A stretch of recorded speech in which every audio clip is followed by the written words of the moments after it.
Salut tout le monde, c'est Batlamantis. Donc je voulais m'excuser déjà pour le manque de vidéos. Donc c'est vrai que ça va faire un bon moment de temps que j'en ai pas fait. Donc je suis désolé.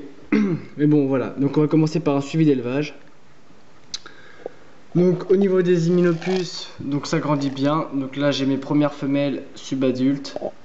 Donc on peut voir qu'elles prennent une couleur carrément jaune. Donc ce qui est assez rare. Donc voilà, donc ça c'est une femelle subadulte. Donc ça c'est bien, c'est les femelles, enfin c'est les petits que j'avais eu de mes éclosions de Hotech. Donc là j'en ai une autre subadulte, une ici aussi, donc ça fait 3. Là une femelle antésub. Et puis bon bah j'en ai d'autres, il m'en reste, hein, mais là je les garde vraiment pour moi.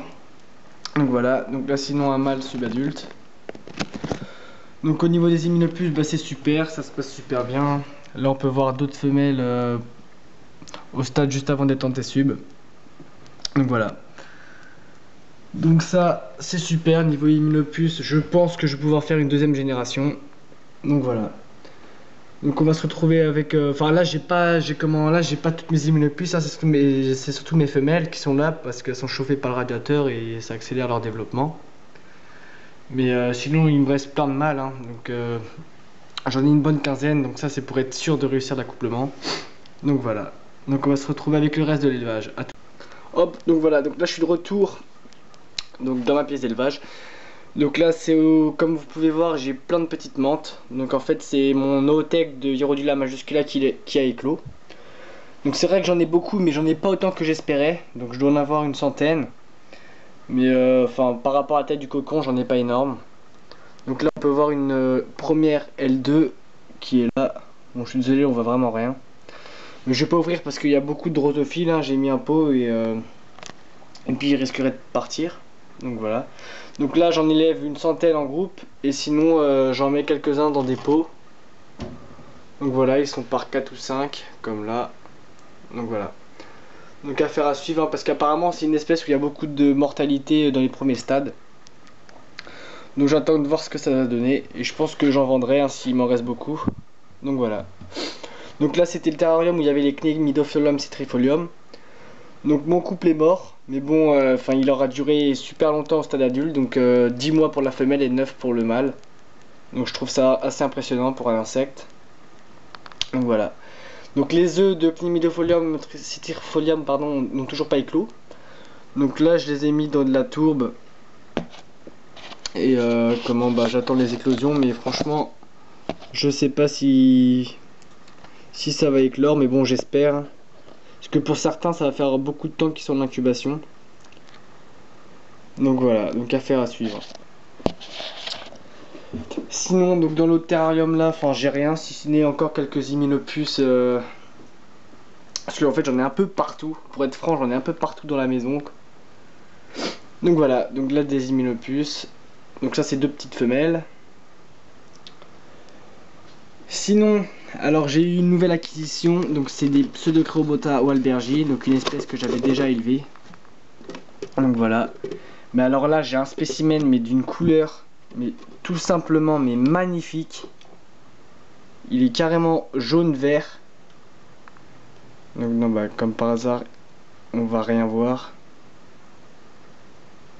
Mais alors vraiment d'une couleur. Ah, c'est dommage qu'on voit pas là. Donc c'est un mâle subadulte, mais il est vraiment jaune-vert, mais c'est assez impressionnant, quoi, magnifique. Donc voilà.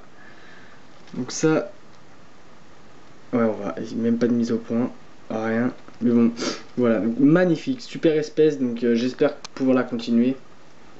Mais vraiment super. Donc je suis super content de les avoir réacquéris, parce que j'en avais déjà élevé dans le passé, mais j'avais loupé l'accouplement. Mais là j'en ai vraiment plusieurs. Donc c'est super, nickel. Donc on va se retrouver hop de l'autre côté. Donc là où j'ai le reste de mes menthes. Donc voilà. Donc ça prend beaucoup de place, hein. C'est pour ça je vais peut-être prendre une autre étagère. Enfin je vais voir parce que niveau organisation et tout ça c'est assez compliqué à gérer.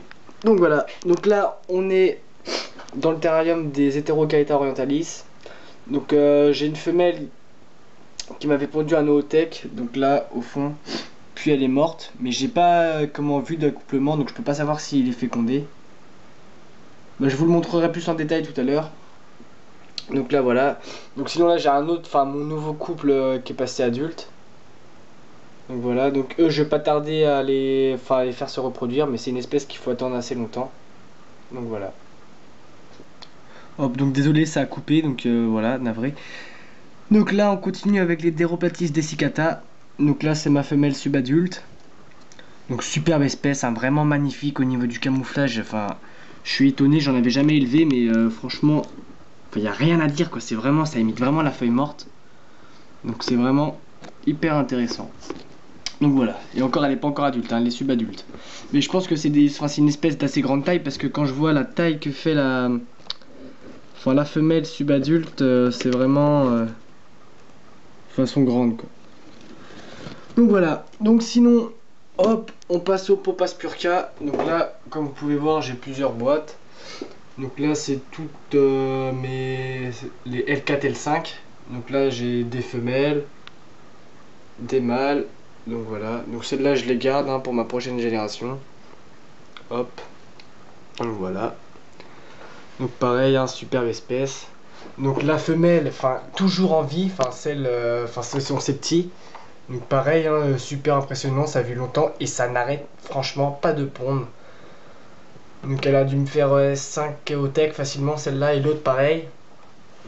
Donc celle qui est là, bah ouais là on va pas voir. Mais ouais elle est au fond là-bas. Voilà donc superbe espèce, hein, nickel. Donc au niveau des zootech, bah, ils sont là. Voilà. Donc là alors, attends. Ouais là c'est les L1, donc là c'est la dernière éclosion que j'ai eue. Là j'ai les L2. Et là les L3. Donc voilà, donc ça pareil, là, je pense que je vais en vendre. Mais j'attends encore que comment les températures remontent un peu. Mais franchement je pense que je vais en vendre pas mal. Parce que là j'en ai vraiment beaucoup. Donc voilà. Ah oui, donc là c'était les L3 et L4. Et là il me reste quelques spécimens pareil L4 et L5. Donc voilà. Donc c'est super. Au niveau des popas, bah, c'est vraiment une espèce superbe. Hein. Enfin il n'y a rien à dire. Donc tout à l'heure je vous parlais des Pseudocrebota Wahlbergi. Donc là mes femelles en T-sub. Donc j'en ai 3 en T-sub, ouais. Et 3 mois le subadulte. Et d'autres que j'arrive pas encore à déterminer qui doivent être L4, L5. Donc voilà, ils sont là, donc élevage en groupe. Voilà. Sinon oui j'ai acquéri aussi une nouvelle espèce. Donc c'est des Tenodera ouais, SP. Donc voilà, donc ça c'est une espèce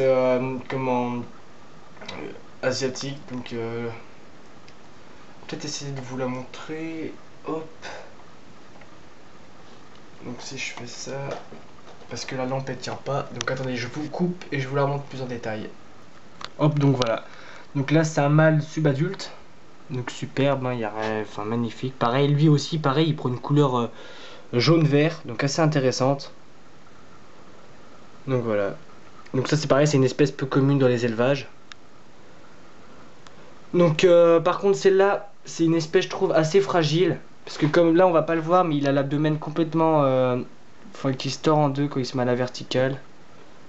Donc si je vous le montre. Non bon bah là ça va pas le faire. Mais ouais sinon j'ai eu beaucoup de pertes. Sur une dizaine de spécimens il doit m'en rester 4 ou 5. Donc assez fragile. Mais bon superbe, hein, enfin hyper intéressante. Et féroce. Donc voilà. Alors sinon oui tout à l'heure je vous parlais de montrer les zootech. Donc ils sont là. Donc c'est l'ootech là que je vous parlais de l'Heterocaleta orientalis, celle avec un long fil là, donc typique de l'espèce. Donc j'adorerais, ça serait super qu'elle soit fertile parce que c'est vraiment pas évident à coupler, je peux vous le dire. C'est une espèce, faut monter 37-40 degrés, mais franchement non. Pour moi c'était bien l'espèce la plus difficile à accoupler, donc voilà. C'est fort probable qu'elle soit pas fécondée, mais bon j'espère qu'elle l'est. En tout cas ça serait super. Donc voilà. Donc sinon je pense que j'ai fait à peu près le tour. Donc là on peut voir une mue. Une Tenodera. Donc voilà. Donc sinon, voilà, qu'est-ce que je peux dire d'autre? Au niveau des dispos, je pense que je ferai une vidéo, mais là, je sais pas, enfin, j'attends que ça grandisse un peu. Puis vu les températures, fin décembre, c'est pas la meilleure période pour faire des envois. Donc voilà. Sinon, ouais, au niveau des prochaines acquisitions, je vais essayer d'acquérir la Hierodula, non, la Rhombodera Megaera. Donc c'est vraiment une énorme et super grande espèce. Donc voilà. Allez, salut.